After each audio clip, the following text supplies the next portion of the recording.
मैं third row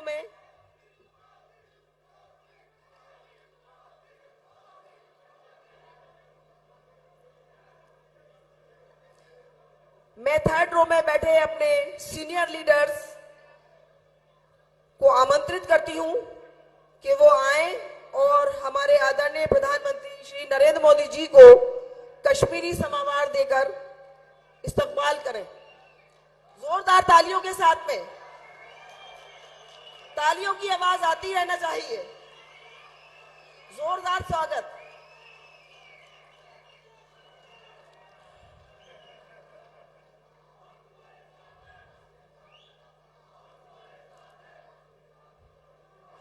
तालियों के साथ स्वागत करते रहिए, तालियां बजती रहना चाहिए। इलेक्शन का टाइम है। अब मैं अपने इस खास मौके पे गुजारिश करती हूं एक ऐसी शख्सियत से जिन्होंने हमेशा जम्मू और कश्मीर की तरक्की और खुशहाली के लिए काम किया है। वो ना सिर्फ एक मजबूत राजनीतिक नेतृत्व के रूप में जाने जाते हैं, बल्कि उनकी विचारों ने यहाँ की तरक्की को नई डायरेक्शन दी है। आइए मैं अब आमंत्रित करती हूँ हमारे बीच तशरीफ फरमा हमारे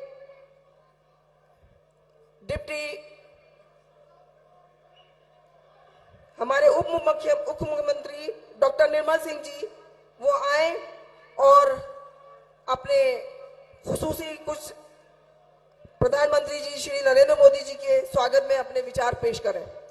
डॉक्टर निर्मल सिंह जी।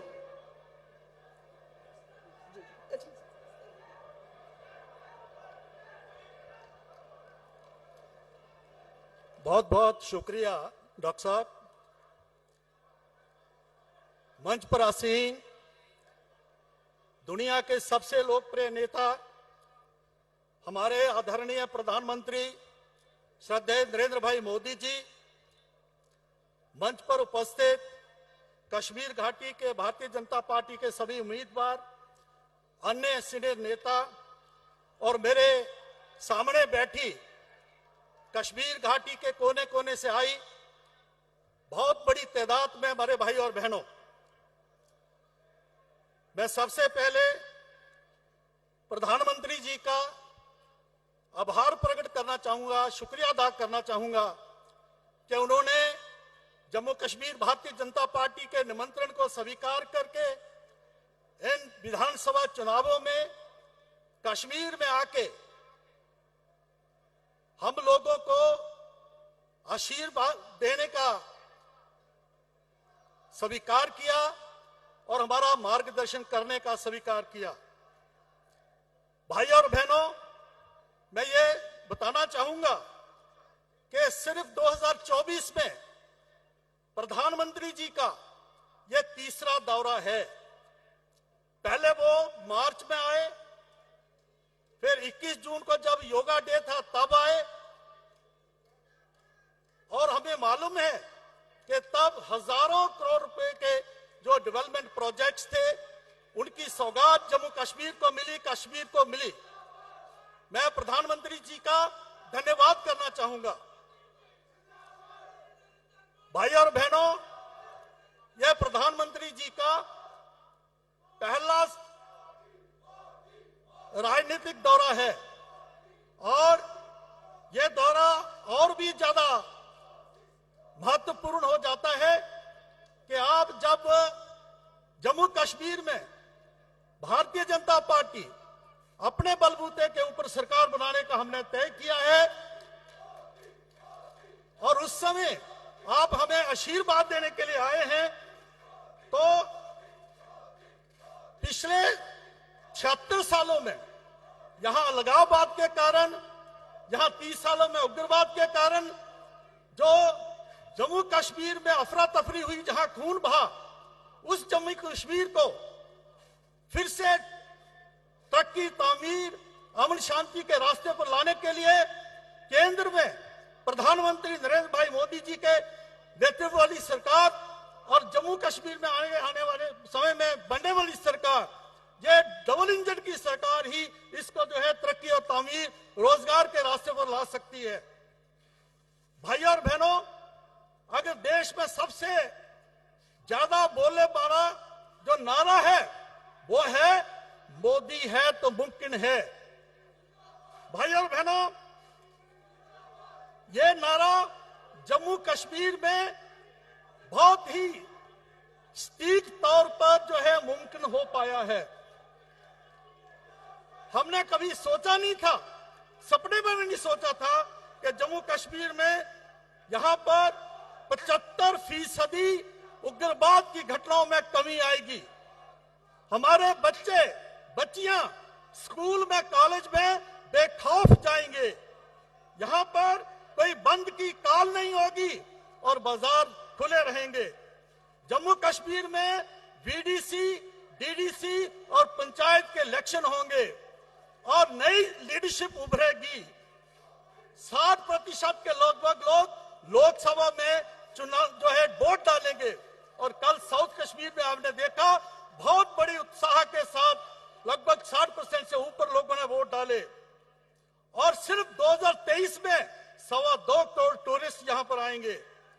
आदरणीय प्रधानमंत्री जी, यह तभी संभव हो पाया है क्योंकि आप इस देश के आदरणीय प्रधानमंत्री हैं, इसलिए तभी यह मुमकिन हो पाया है।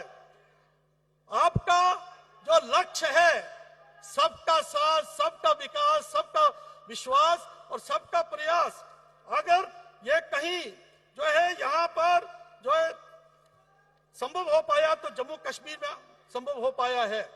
मैं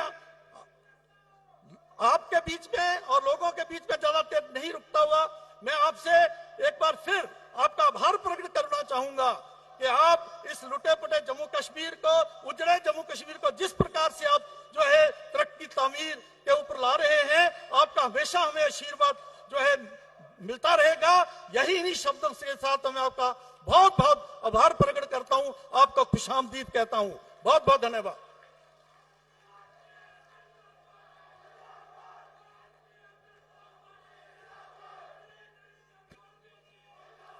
ऐसे ही उत्साह बढ़ाए रखिएगा। वो लीडर जो देश को मंजिल दिखाता है, हर दिल में नए सपने जगाता है, उसी की रहनुमाई में आज ये कारवां चला है। कश्मीर की धरती पे उम्मीदों का सवेरा खिला है। मैं अपने आदरणीय प्रधानमंत्री नरेंद्र मोदी जी से गुजारिश करती हूँ कि वो हमारे इस सभा को अपने बेकिमती अल्फाज से एड्रेस करें। प्रधानमंत्री मोदी जी, आप जोरदार तालियों से स्वागत करिएगा, जिनके सुनने के लिए हम बेकरार हैं। आज हमारे बीच में हमारे प्रधानमंत्री मोदी जी हैं। Thank you.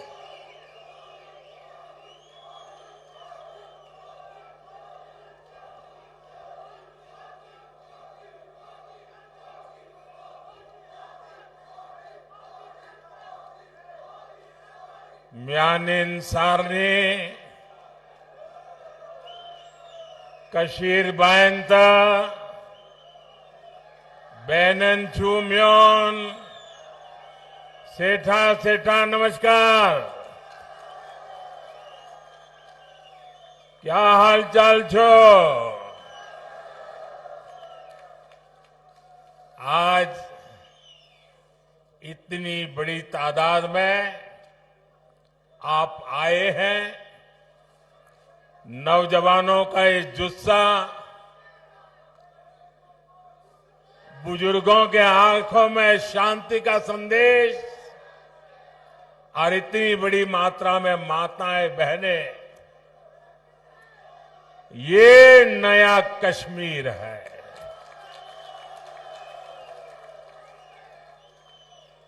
हम सबका मकसद जम्मू कश्मीर की तेज तरक्की है। जम्मू कश्मीर की तेज तरक्की का जज्बा और बुलंद करने का पैगाम के साथ मैं आज आपके बीच आया हूं। मैं देख रहा हूं आज मेरे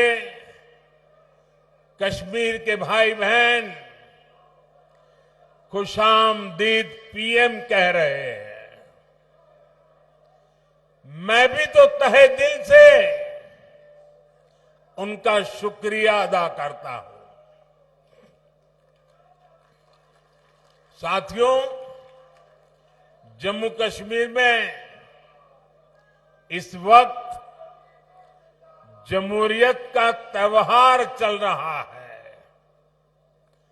कल ही यहां 7 जिलों में पहले दौर की वोटिंग शुरू हुई। पहली बार दहशतगर्दी के साए के बिना ये वोटिंग हुई। हम सभी के लिए ये बहुत खुशी की बात है, गर्व की बात है कि इतनी बड़ी तादाद में लोग वोटिंग के लिए अपने घरों से बाहर निकले।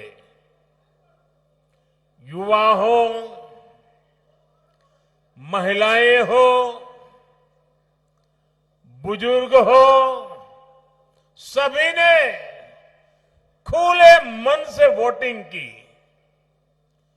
किश्तवाड़ में 80% से ज्यादा वोटिंग, डोडा में 71% से ज्यादा वोटिंग, रामबन में 70% से ज्यादा वोटिंग, कुलगांव में 62% से ज्यादा वोटिंग। अनेक सीटों पर पिछली बार की वोटिंग के रिकॉर्ड टूट गए हैं। ये नया इतिहास बना है।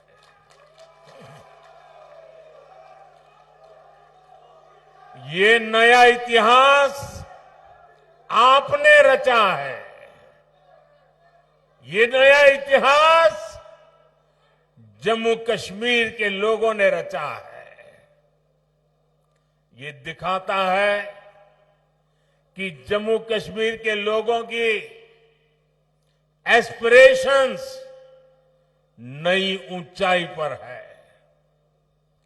आज दुनिया देख रही है कि कैसे जम्मू कश्मीर के लोग भारत के लोकतंत्र को मजबूत कर रहे हैं।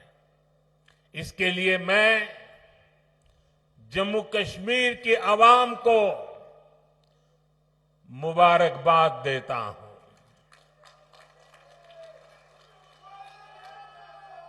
साथियों, कुछ दिन पहले जब मैं जम्मू कश्मीर आया था तो कहा था कि जम्मू कश्मीर की बर्बादी के लिए 3 खानदान जिम्मेदार है। और तब से दिल्ली से लेकर जम्मू कश्मीर तक ये लोग बौखलाए हुए हैं। इन 3 खानदानों को लगता है कि इन पर कोई कैसे सवाल उठा सकता है। इन 3 खानदानों को लगता है जैसे तैसे कुर्सी पर कब्जा जमाना और फिर आप सबको लूटना, ये इनका पैदाइशी हक है। जम्मू कश्मीर की आवाम को उनके जायज हक से महरूम रखना ही इनका सियासी एजेंडा रहा है। इन्होंने जम्मू कश्मीर को सिर्फ तशद्दुद यानी डर और इंतशार यानी अराजकता ही दी है। लेकिन अब जम्मू कश्मीर इन 3 खानदानों में के शिकंजे में रहने वाला नहीं है।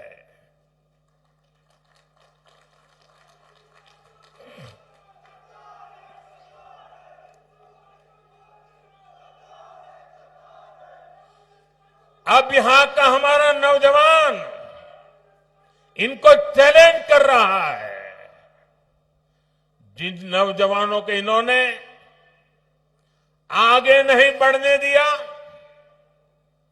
वही नौजवान इनके खिलाफ मैदान में उतर आए हैं। साथियों, इन 3 खानदानों के राज में जम्मू कश्मीर के नौजवानों ने जो भोगा है, जो तकलीफ सही है, वो अक्सर बाहर नहीं आ पाता। आज वादी का जो नौजवान 20, 25, 30 साल का है, उनमें से कई पढ़ाई लिखाई से महरूम रह गए। बहुत सारे ऐसे हैं जिनको 10वीं, 12वीं या कॉलेज तक पहुंचने में देश के बाकी बच्चों से ज्यादा साल लगे। ये इसलिए नहीं हुआ कि जम्मू कश्मीर के हमारे नौजवान फेल हुए, बल्कि ये इसलिए हुआ क्योंकि कांग्रेस, एनसी और पीडीपी के 3 खानदान फेल हुए थे। इन्होंने अपनी सियासी दुकान चलाने के लिए दहाइयों तक नफरत का सामान बेचा है। कश्मीर में जो स्कूल जलाए गए, वो आग भी इनके नफरत के बाजार में ही बिकती थी। ये लोग नए स्कूल नहीं बनाते थे, और जो स्कूल थे, ये लोग उनके आग के हवाले करने वालों को शह देते थे। आप वक्त याद करिए, जो स्कूल कॉलेज बच गए, वहां भी कई कई महीनों तक पढ़ाई नहीं हो पाती थी। हमारे नौजवान स्कूल कॉलेज से बाहर थे, पढ़ाई से दूर थे, और ये 3 खानदान उनके हाथों में पत्थर थमाकर खुश रहते थे। इन लोगों ने अपने फायदे के लिए हमारे बच्चों का फ्यूचर, उनका मुस्तकबिल बर्बाद किया है।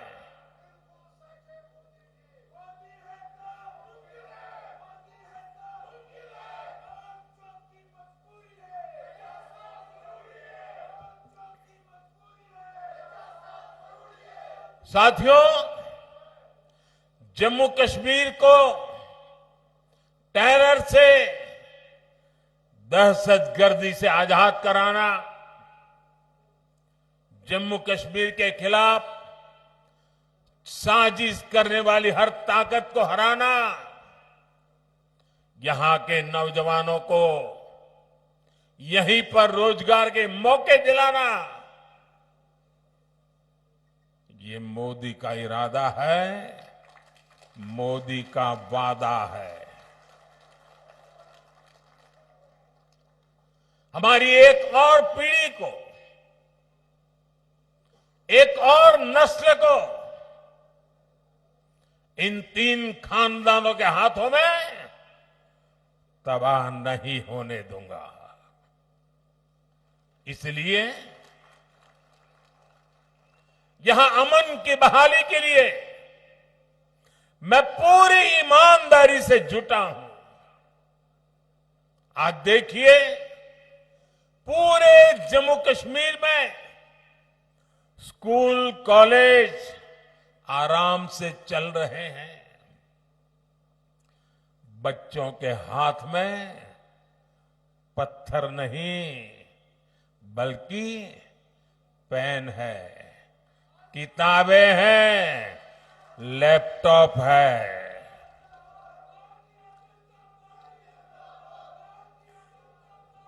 आज स्कूलों में आग लगने की खबरें नहीं आती। आज यहां नए स्कूल, नए college, AIIMS, medical college, IIT ये बनने की खबरें आ रही है। मैं चाहता हूं कि हमारे बच्चे पढ़े लिखे और ज्यादा काबिल बने। उनके लिए यहीं पर नए मौके बने। साथियों, ये हम कैसे कर रहे हैं? मैं सिर्फ बीते 5 साल का हिसाब आपको देता हूं। यहां करीब 50,000 बच्चे। साथियों, इस बात से मुझे भारी संतोष है, इसलिए मैं बड़े गर्व के साथ कहना चाहता हूं, यहां पर 50,000 बच्चे ऐसे थे जिनका स्कूल छूट गया था, जिनकी पढ़ाई छूट गई थी। उन बच्चों का क्या कसूर था? उनका कोई कसूर नहीं था। मोदी ने इन 50,000 बच्चों का फिर से स्कूल में दाखिला कराया। यहां 15,000 स्कूलों में प्री प्राइमरी क्लासेस शुरू की गई। इनमें आज 1.5 लाख से ज्यादा हमारे बच्चे पढ़ रहे हैं। आज यहां करीब 250 स्कूलों को पीएम श्री स्कूल्स में अपग्रेड किया जा रहा है। यहां अनेक डिग्री कॉलेज, इंजीनियरिंग और पॉलिटेक्निक की कॉलेज बने हैं। अवंतीपुरा में एक बन रहा है। इन 5 सालों में यहां मेडिकल की करीब 1100 नई सीट जोड़ी गई है। नर्सिंग में भी 1500 और पैरामेडिकल में भी 1600 से ज्यादा नई सीटें जोड़ी गई है। अब मेरे जम्मू कश्मीर का नौजवान मजबूर नहीं रहा, वो मोदी सरकार में मजबूत हो रहा है। मुझे खुशी है कि जम्मू कश्मीर बीजेपी ने भी नौजवानों के रोजगार के लिए भी बड़े ऐलान किए हैं। बच्चों का स्किल डेवलपमेंट हो, बिना धांधली के काबिल लोगों को सरकारी नौकरी मिले, ये सारे काम बीजेपी यहां पूरे करके दिखाएगी। साथियों, यहां के 3 खानदानों ने जमहूरियत और कश्मीरियत दोनों को रौंदा है, कुचला है। आप याद कीजिए, 80 की दहाई में इन्होंने यहां क्या किया था? इन्होंने जम्मू कश्मीर की सियासत को अपनी जागीर समझ रखा था। ये अपने खानदान के सिवाय दूसरे किसी को आगे आने ही नहीं देना चाहते, वरना पंचायत, बीडीसी और डीडीसी के इलेक्शन को इन्होंने क्यों रोका? इनको लगता था कि इससे नए लोग सियासत में उभरेंगे। ऐसे लोग जो इनके खानदानी निजाम को चैलेंज करेंगे। इनकी इस खुदगर्जी का नतीजा क्या हुआ? यहां नौजवानों में जमहूरियत से भरोसा कम होता गया। उनको लगता था कि वोट डाले या ना डाले, आना तो इन्हीं 3 खानदानों को है। आप जरा याद कीजिए किन हालातों में इलेक्शन होते थे। शाम 5-6 बजे के बाद सारी कैंपेन बंद हो जाती थी। डोर टू डोर मिलना जुलना संभव नहीं था और कांग्रेस, एनसीपी, पीडीपी ये 3 खानदान इससे खुश रहते थे। आपके हक, हुकूक छीन कर ये लोग मौज में रहते थे। पहले के उन हालातों से अलग अब कितना कुछ बदल गया है। आज देर रात तक कैंपेन हो रही है। आज लोग जमहूरियत को सेलिब्रेट कर रहे हैं। यहां के युवा में भरोसा जागा है कि उनका वोट, उनका जमहूरी हक ही सही बदलाव ला सकता है। साथियों, जमहूरियत को लेकर यही आस, यही उम्मीद बड़ी कामयाबी की तरफ ले जाने वाली पहली सीढ़ी है। आज देखिए यहां जो एजाज हसन जैसे हमारे नौजवान हैं, वे इन खानदानी पार्टियों को चैलेंज कर रहे हैं।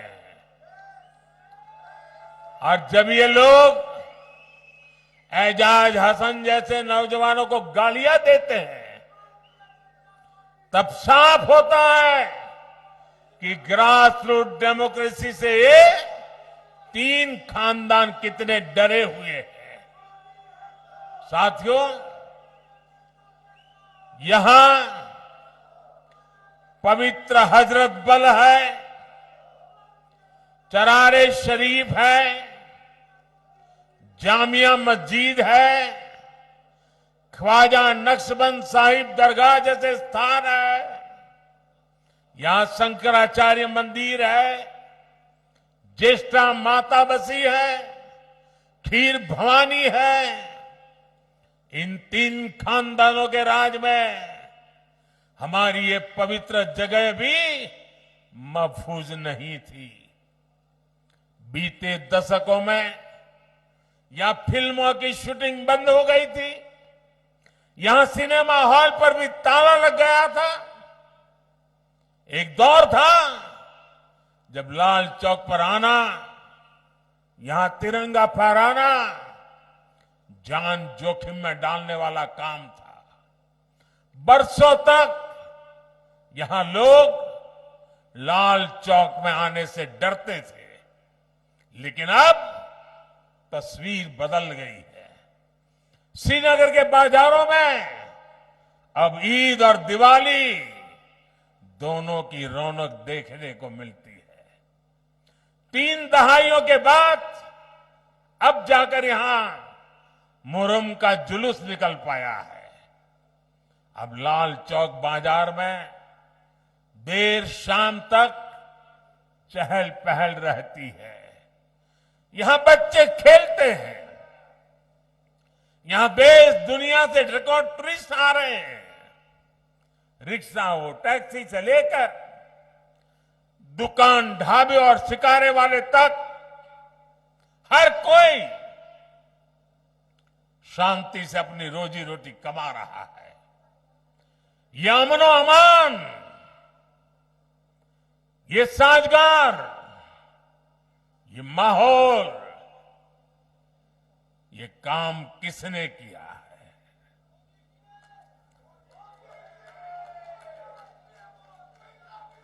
ये काम मोदी ने नहीं, ये काम सब कुछ आपने किया है, जम्मू कश्मीर के लोगों ने किया है। साथियों, कश्मीरियत को सींचने में, उसको आगे बढ़ाने में हमारे कश्मीरी पंडितों की बहुत बड़ी भूमिका रही है। लेकिन 3 खानदानों की खुदगर्ज सियासत ने कश्मीरी हिंदुओं को भी अपने घर से बेघर कर दिया। हमारे सिख परिवारों पर जुल्म हुए। ये 3 खानदान, उनके लोग यहां कश्मीरी हिंदुओं पर होने वाले, हमारे कश्मीरी सिख भाई बहनों पर होने वाले हर जुल्म के भागीदार बने रहे। कांग्रेस, एनसी, पीडीपी ने सिर पर सिर बंटवारा किया, लेकिन बीजेपी सबको जोड़ रही है। हम दिल और दिल्ली की दूरी मिटा रहे हैं। आज देखिए, कश्मीर वादी रेल से जुड़ रही है। इससे सेब किसान को, दूसरे फल सब्जी किसानों को फायदा होगा। आपकी फसल कम लागत में देश के बड़े बाजारों तक पहुंच पाएगी। कनेक्टिविटी बढ़ने से टूरिज्म सेक्टर को बड़ा फायदा होगा। यहां नए कारखाने, नई फैक्ट्रियां, नए कारोबार शुरू होंगे। साथियों, आज दुनिया जम्मू कश्मीर में बदलते हालात को देखकर खुश है।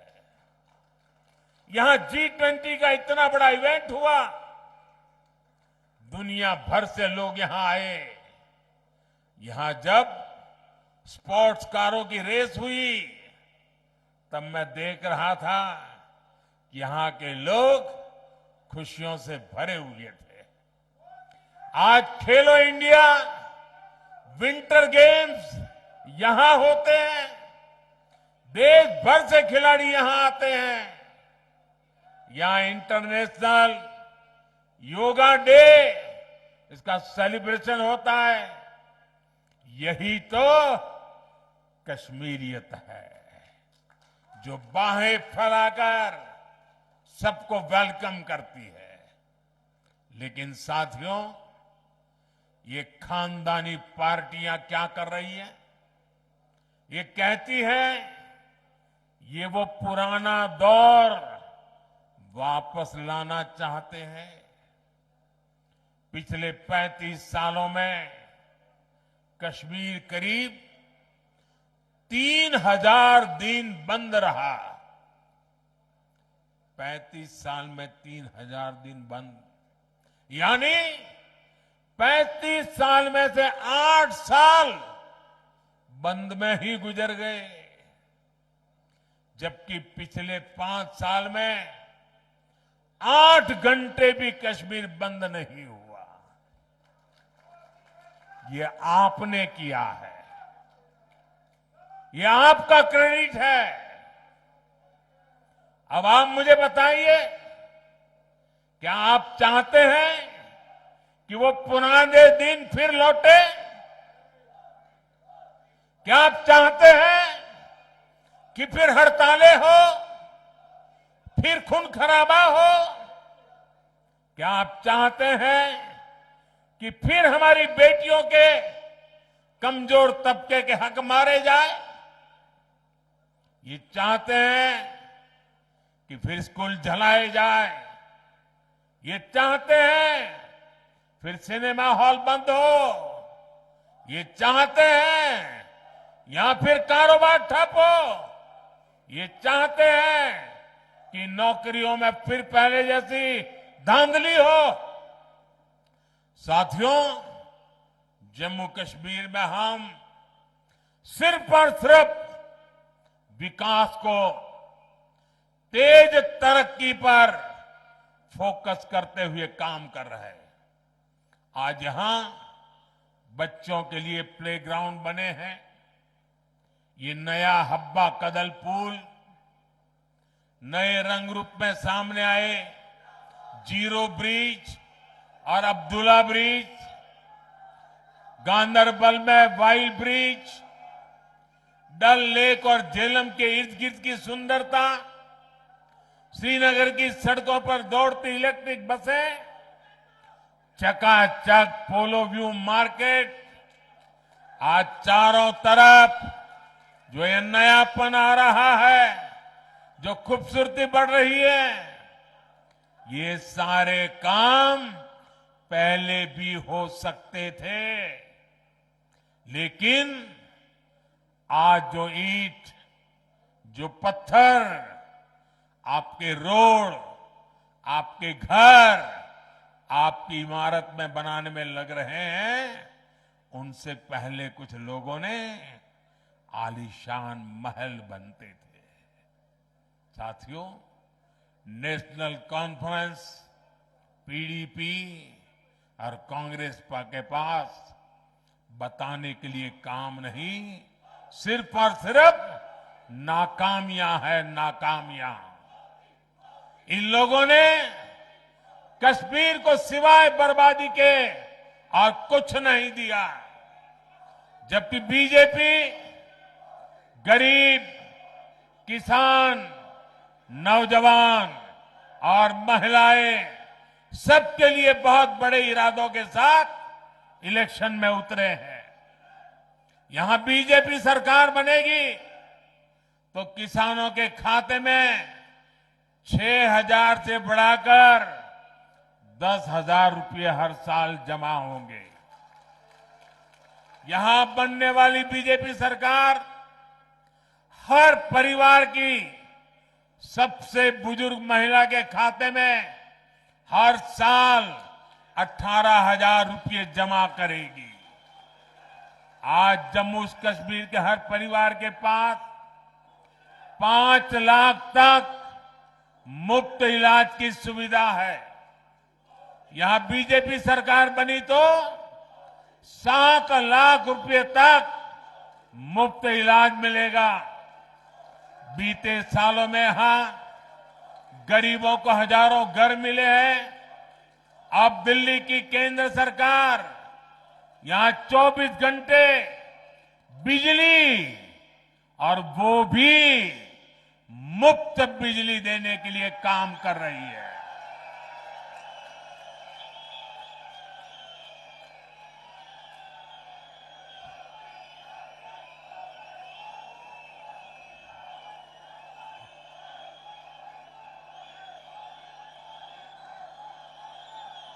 ये मुफ्त बिजली के लिए पीएम सूर्यघर मुफ्त बिजली स्कीम चल रही है। छत पर सोलर प्लांट लगाने के लिए करीब 80,000 रुपये सेंटर की सरकार हर परिवार को दे रही है। हर परिवार को 80,000। इस योजना से जुड़े हर परिवार को साल में करीब 25,000 रुपये की बचत होगी। साथियों, मुझे जानकारी मिली है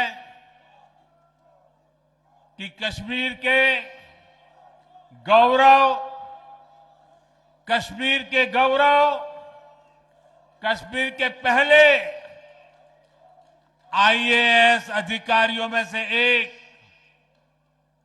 श्रीमान मोहम्मद शफी पंडित जी का कल रात इंतकाल हो गया। रिटायरमेंट के बाद भी वो समाज के हित में लगातार काम करते रहे। गम की इस घड़ी में हम सभी की दुआएं उनके परिवार के साथ है। साथियों, बीजेपी जो कहती है वो 100% पूरा करती है। हमने देश की संसद में कहा है कि जम्मू कश्मीर फिर से स्टेट बनेगा और बीजेपी ही इस कमिटमेंट को पूरा करेगी।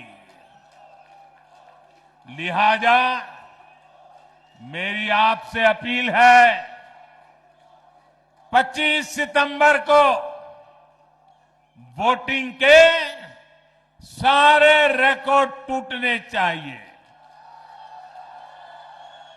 सारे रिकॉर्ड तोड़ोगे ना, भारी मतदान करोगे ना, इतिहास में नाम दर्ज कराओगे ना,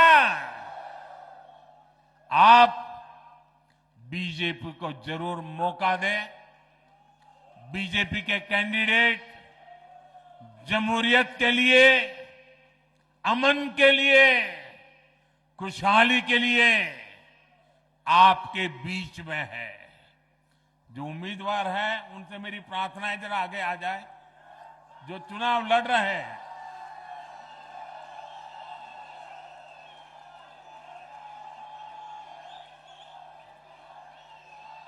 मैं 1 मिनट इन लोगों के बीच जाके फिर आकर के अपना भाषण आगे करता हूं।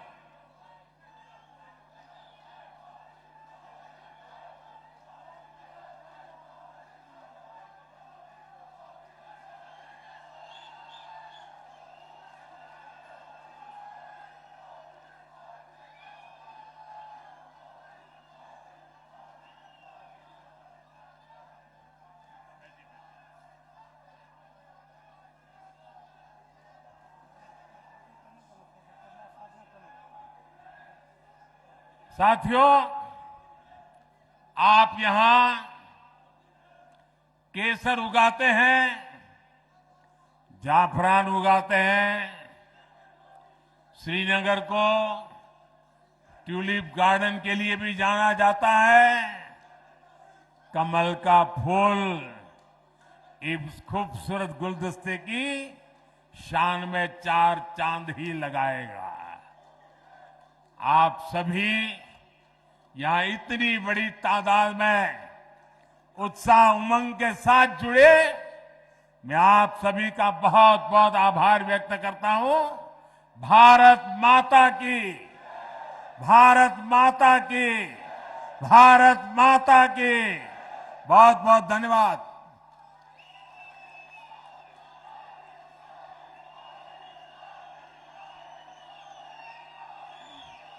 शुक्रिया आली मोहतरम प्रधानमंत्री जी, आपके प्रेरणादायक और दूरदर्शी विचारों के लिए। आपने आज कश्मीर की जनता के दिलों को छू लिया है और उन्हें नई उम्मीदों से भर दिया है। अजीज मोहतरम मेहमान, आज के ये लम्हे हमारे लिए यादगार रहेंगे। मैं एक बार फिर माननीय प्रधानमंत्री जी का शुक्रिया अदा करना चाहती हूं कि उन्होंने हमारे इस आयोजन को अपनी गरिमामय मौजूदगी से रोशन किया। उम्मीद है कि हम सब उनके ख्यालात से इंस्पायर होकर देश की खिदमत में अपने फराइज को निभाने में और मेहनत करेंगे। तो अजीजों और मोहतरम, इस शानदार आयोजन के साथ हम अपने इस प्रोग्राम का इख्तिताम करते हैं। मैं आप सबका भी तहे दिल से शुक्रिया अदा करती हूं कि आपने इस खास मौके का हिस्सा बनकर इसे कामयाब बनाया। जय हिंद, हिंदुस्तान जिंदाबाद।